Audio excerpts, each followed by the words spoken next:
हर गांव में एक रहस्य होता है, लेकिन इस गांव का सबसे बड़ा रहस्य था रात में मुस्कुराती वो औरत जो इंसान नहीं थी।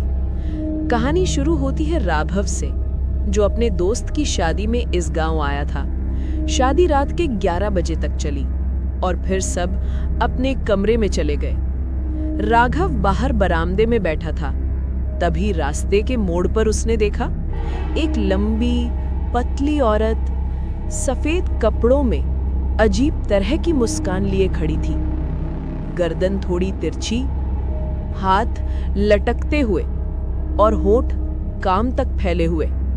राघव ने सोचा कोई गांव की औरत होगी, लेकिन वो मुस्कुरा ही रही थी बिना पलक झपकाए।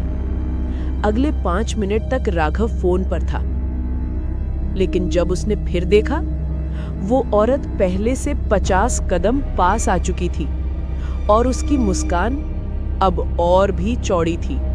राघव ने डर कर आवाज लगाई, कौन है आप?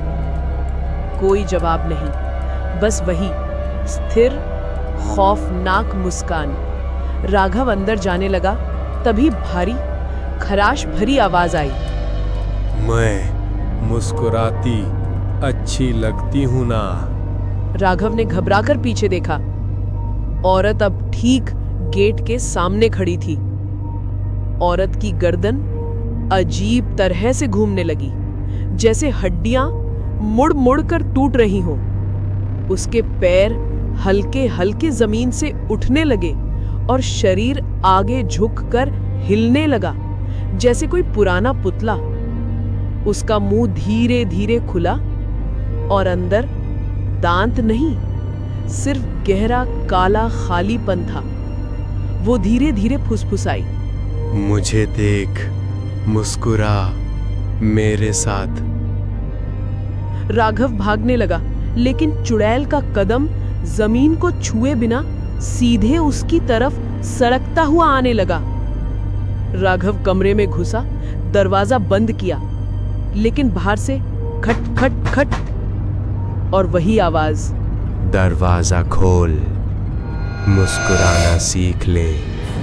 अचानक आवाज बंद हो गई। पूरी चुप्पी। राघव कांपते हुए पीप होल से झांका और पीप होल के ठीक सामने चुड़ैल का चेहरा था। वही मुस्कान, वही काली आंखें। और फिर उसने पीप होल को फाड़कर अंदर झांक लिया। राघव चीख पड़ा। सुबह दरवाजा खोला गया। राघव बेहोश पड़ा था, लेकिन जिंदा था। उसके चेहरे को देखकर सब दंग रह गए।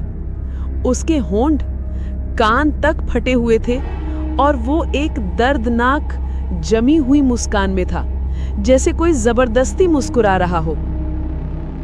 एक बूढ़े ने धीमी आवाज में कहा, ये मुस्कुराती चुड़ैल जिसे भी मिलती है, उसके चेहरे पर हमेशा की मुस्कान छोड़ जाती है। राघव धीरे से बोलता है, वो वापस आएगी। ऐसी ही हॉरर स्टोरीज देखने के लिए चैनल को सब्सक्राइब करना ना भूलें और वीडियो पसंद आई हो तो लाइक करना ना भूलें। धन्यवाद।